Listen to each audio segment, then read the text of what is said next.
درخت اپنے پھل کی وجہ سے پہچانا جاتا ہے. حضور کی صحبت میں رہنے والے آپ ان کے کردار کو دیکھ کر کے دیکھیے کہ وہ کتنے بڑے لوگ تھے.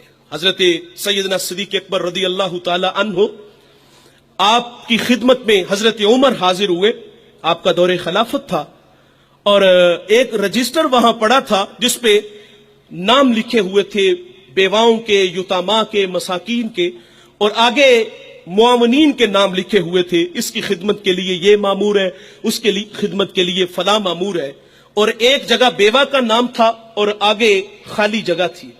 حضرت عمر رضی اللہ تعالیٰ عنہ فرماتے ہیں میں نے وہاں اپنا نام لکھ دیا کہ اس بیوہ کی خدمت میرے ذمے. حضرت عمر اس کے گھر میں گئے، دستک دی تو کہا خاتون بہن میں حاضر ہوں، جو میرے لائق حکم ہے وہ فرماؤ. کہا کوئی شخص آتا ہے وہ سارے کام کر کے چلا جاتا ہے. حضرت عمر فرماتے میں دوبارہ پھر حاضر ہوا، تھوڑا سا جلدی چلا گیا. میں نے کہا بہن میرے لائق کو حکم. کہا وہ ایک شخص آتا ہے اور وہ سارے کام کر جاتا ہے. کہا وہ کون ہے؟ کہا میں نہیں جانتی، بس وہ آ کے دستک دیتا ہے اور میں پردے میں چلی جاتی ہوں. وہ میرے گھر کے برتن بھی دھوتا ہے، وہ میرے گھر میں جھاڑو بھی دیتا ہے اور مشکیزیں بھی بھرتا ہے اور پھر وہ چلا جاتا ہے. حضرت عمر فرماتے میرے دل میں شوق پیدا ہوا کہ میں اس جوان کی زیارت تو کروں، وہ کون ہے؟ فرماتے میں تھوڑا سا اور جلدی چلا گیا اور ایسے زاویے میں کھڑا ہو گیا جہاں سے آنے والا مجھے آسانی سے نظر آ جاتا. فرماتے ایک شخص آیا اور جب وہ دروازے کے قریب پہنچا تو میں نے آواز دی کون ہو؟ تو آواز آتی ہے امیر المومنین.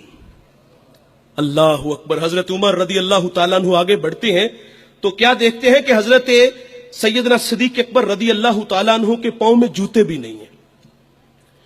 تعجب ہوا، کہا حضور جوتے ہیں نہیں یا ارادتاً نہیں پہنے؟ فرمایا ارادتاً نہیں پہنے. کہا وجہ؟ کہا یہ وقت لوگوں کے آرام کا ہے اور میں ارادتاً اس لیے نہیں پہن کے آیا کہ کہیں میرے قدموں کی آہٹ سے لوگوں کی نیند میں خلل نہ پڑے. یہاں دو پہلو ہیں صاحب. ایک تو خدمت کے جذبے اور خدمت کرنے کا انداز کیسا سکھایا گیا کہ اس وقت میں آتے ہیں جس وقت میں انہیں آتے ہوئے کوئی دیکھتا نہیں. آج ہم خدمت کے جذبے رکھتے ہیں اور جس طرح ہم خدمت کرتے ہیں بعض اوقات ہم لوگوں کو کہتے ہیں کہ یہ ترغیب کے لیے ہے. یہ ترغیب نہیں ہوتی، یہ تذلیل ہے غربا کی.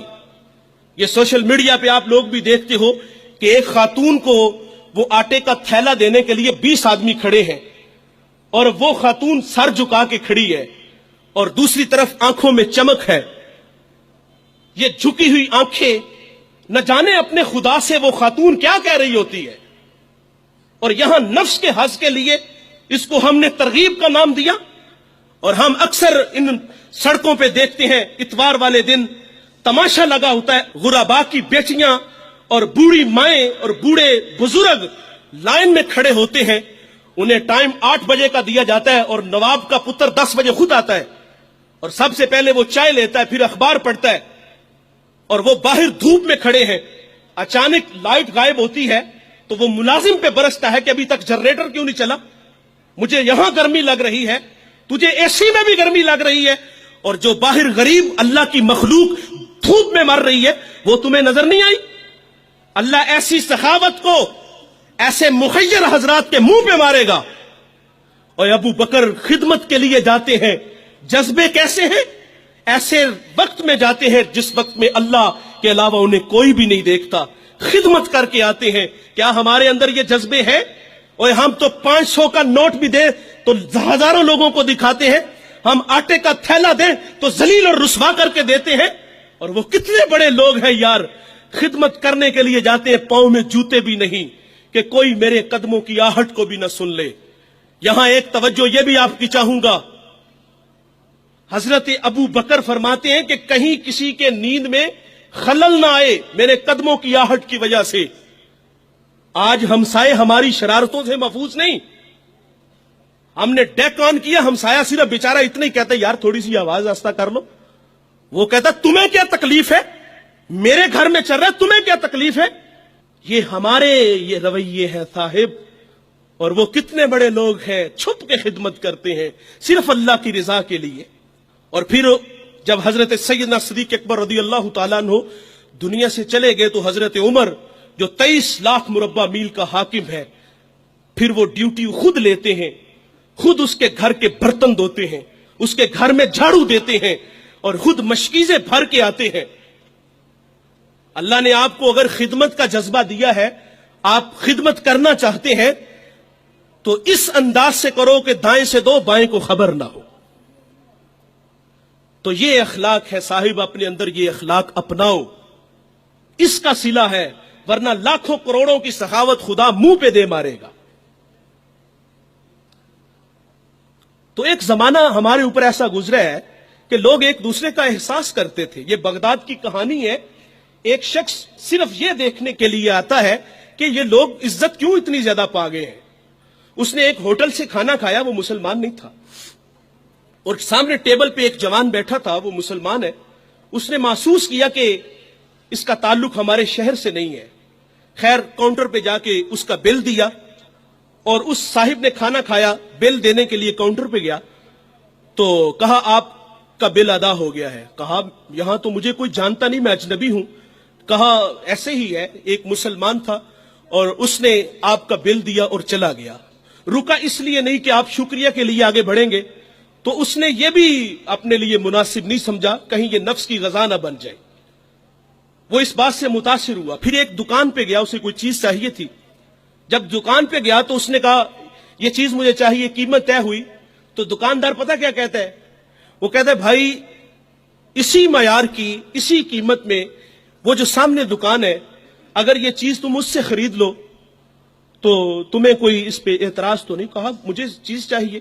وہ سامنے دکان پہ گیا، اس نے وہ چیز خریدی، خرید کے جانے لگا، لیکن یہ تجسس تھا، اس نے ایسا مجھے کیوں کہا؟ یہ خود بھی تو نفع لے سکتا تھا، فائدہ تو اسے بھی ہو سکتا تھا، لیکن اس نے مجھے اس کے پاس کیوں بھیجا؟ دوبارہ پھر پلٹتا ہے اور آ کے کہتا ہے بھائی وہی معیار ہے، وہی قیمت ہے، لیکن اس کے پاس بھیجنے کا مقصد کیا تھا تیرا؟ اس نے کہا بھائی میں صبح سے اس وقت تک میرے پاس بڑے گاہک آئے ہیں اور میں نے اپنے بیوی بچوں کے لیے رزق روٹی اکٹھی کر لی ہے، اور وہ جو سامنے بھائی ہے اس کے پاس صبح سے لے کر اس وقت تک کوئی گاہک بھی نہیں آیا، تو میری آرزو تھی کہ تو اس سے جا کے خرید لیتا تاکہ وہ بھی اپنے بچوں کے لیے رزق روٹی لے جاتا۔ ایک ایسا زمانہ تھا، ہمارے اخلاق اتنے اچھے تھے، ہم ایک دوسرے کا خیال رکھتے تھے۔ آج تو ذلیل کرتے ہیں۔ تو حضرت عمر رضی اللہ تعالیٰ عنہ کے پاس ایک مقدمہ آیا بڑا عجیب سا۔ ایک صاحب نے زمین خریدی اور ایک نے بیچی۔ جس نے زمین خریدی اس نے ہل چلایا تو اس سے خزانہ نکلا، اور وہ خزانہ لے کے جس سے خریدی ہے اس کے پاس آ گیا اور آ کے کہتا ہے کہ بھائی میں نے زمین خریدی ہے، زمین کے پیسے دیے ہیں، اس خزانے کے پیسے نہیں دیے، یہ آپ مجھ سے لے لو۔ اور جس نے بیچی ہے وہ کہتا ہے بھائی یہ تمہارے مقدر، یہ میں نہیں لوں گا، یہ تمہارے ہی ہیں۔ ان کا آپس میں تنازع ہوا، حضرت عمر کے پاس آ گئے، وہ دے رہا ہے وہ لے نہیں رہا۔ آج بھائی بھائی 1 انچ پہ ایک دوسرے کو قتل کر رہے ہیں، آج 1 انچ پہ بھائی جیونا مرنا ختم کر رہے ہیں اپنے بھائی سے، اپنی اولادوں کو بھی نصیحت کر کے جاتے کہ چچا کو منہ نہیں لگانا۔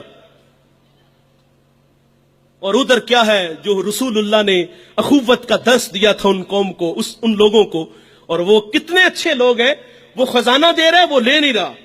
حضرت عمر رضی اللہ تعالیٰ عنہ کے پاس فیصلہ آیا تو آپ نے فرمایا تم دونوں صاحب اولاد ہو؟ کہا ہاں۔ ایک نے کہا میری بیٹی ہے، جس نے زمین بیچی تھی اس کی بیٹی تھی، جس نے خریدی تھی اس کا بیٹا تھا۔